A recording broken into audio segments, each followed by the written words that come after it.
Bismillah, alhamdulillah, wa salatu wa salam ala rasulillah wa ala alihi wa sahbihi wa man wala. Assalamu alaikum wa rahmatullahi wa barakatuh. Bienvenue dans cette série consacrée à la présentation de l'islam. Et nous avons commencé les objectifs de l'islam. Quels sont les objectifs de l'islam au niveau de l'individu, au niveau de la famille, au niveau de la société, de la communauté, au niveau même de l'humanité. Donc nous avons commencé à parler de l'objectif de l'islam par rapport à l'individu. Et nous avons dit que l'islam vise à tout d'abord construire un être de foi, un être lié à son créateur.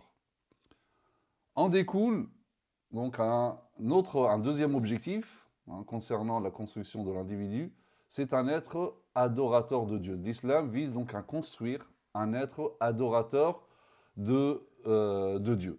Un adorateur, donc adorateur de Dieu, qui sait que tout l'univers autour de lui a été créé pour lui.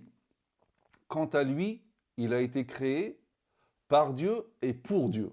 Tout l'univers est créé pour lui.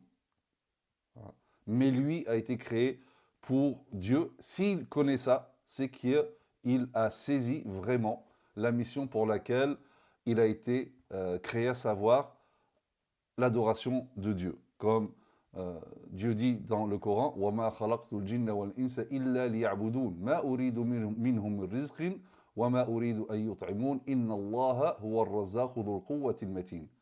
Donc je n'ai créé les djinns et les hommes que pour qu'ils m'adorent. Je ne cherche pas d'eux une subsistance. Je ne veux pas qu'ils me nourrissent. En vérité, c'est Allah qui est le grand pourvoyeur, le détenteur de la force, l'inébranlable. Et en réalité, l'être humain, lorsqu'il regarde autour de lui, il verra que dans tout l'univers qui l'entoure, toute chose sert quelque chose.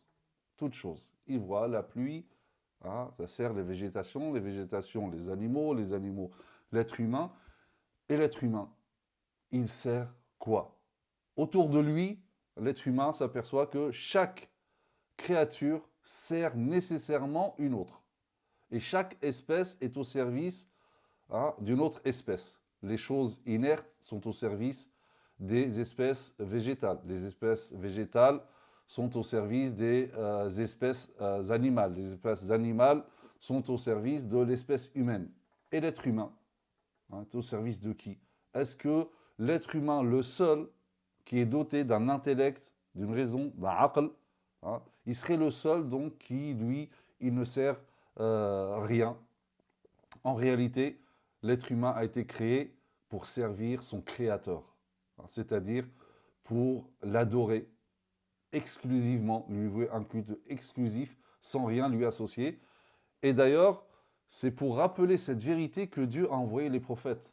Dieu n'a pas envoyé les prophètes et les messagers, accompagnés de messages, pour rappeler aux gens l'existence de Dieu, que Dieu existe, parce que ça c'est inné dans l'être humain. Par contre, il les a envoyés particulièrement pour leur rappeler d'adorer Dieu, leur rappeler la mission pour laquelle ils ont été créés.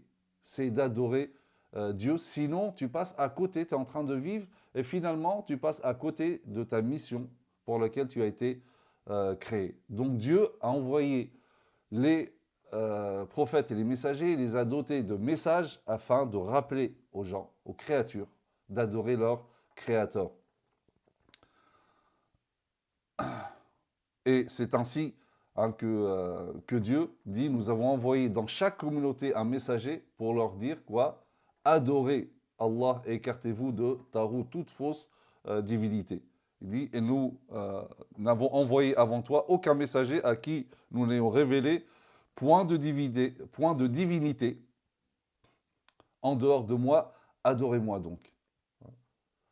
Cette adoration, elle est constituée, bien sûr, avant tout, et donc l'être humain, le musulman, adore Dieu à travers les actes cultuels, considérés comme les piliers de l'islam, la salat, les 5 prières quotidiennes, le jeûne, la zakat, le pèlerinage. Tout ceci est complété par d'autres actes d'adoration comme l'évocation de Dieu, dhikr, l'imploration, le dua, la récitation du Coran, le tilawa. Et d'ailleurs, grâce à l'évocation de Dieu, le musulman est en permanente adoration. parce qu'il vit constamment dans le souvenir de Dieu. Et donc, il évoque Dieu à tout moment, dans n'importe quelle situation, en mangeant, en dormant, en se réveillant le matin, le soir, en rentrant, en sortant, hein, en partant en voyage, hein, au retour de voyage, en s'habillant, en montant son moyen de transport, même en pratiquant les rapports sexuels avec son épouse, hein, et inversement. Donc le musulman n'oublie jamais l'invocation de Dieu pour vivre constamment dans le souvenir de Dieu et être constamment avec Dieu, être constamment dans l'adoration de Dieu. Hein, comme Dieu nous dit, الذين يذكرون الله قياما وقعودا وعلى جنوبهم. Hein, ceux qui, debout, assis, couchés, sur leur côté, invoquent Dieu. Alors, oui, l'être humain, le musulman, à travers les actes cultuels qui sont considérés comme les 5 piliers, il a un rendez-vous fixe avec Dieu, hein, 5 fois par jour. Hein, mais il est aussi constamment avec Dieu, hein, constamment en adoration à travers les prières surrogatoires, à travers, comme j'ai dit, les évocations, les invocations, les implorations. Hein. Et comme nous dit Dieu, Ya ayyuhalladhina amanu dhkurullaha dhikran kathira wa sabbihuhu bukratan wa asila. Il nous dit, ô vous qui croyez, évoquez Allah d'une façon abondante et glorifiez-le à la pointe et au déclin du jour. Donc regardez, Dieu ne s'est pas contenté de dire évoquer Dieu, mais évoquer d'une façon abondante. Hein, et à tous les moments, à la pointe et au déclin du jour. Par ailleurs, le musulman peut faire de toute sa vie une adoration de Dieu, s'il, ou bien si, à travers toutes ses actions mondaines, hein, que ce soit ses études, le travail, le mariage, etc., tout ce qu'il fait dans la vie, mais même ses distractions, même ses promenades, hein, tout ceci peut être une forme d'adoration comme... Donc, je vous renvoie à la vidéo dans laquelle nous avons vu les fondations de l'islam, quand nous avons parlé de l'adoration, de la signification de l'adoration. L'adoration est une dimension globale dans le sens où l'adoration, c'est un nom qui englobe toutes les paroles, toutes les actions aimées par Dieu. Tout ça, ça peut être une adoration.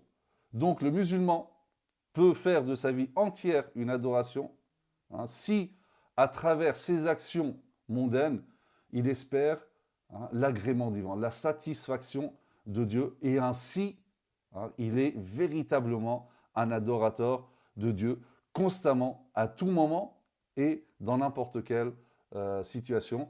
Ainsi, ou bien tel est l'individu, hein, que l'islam vise à construire.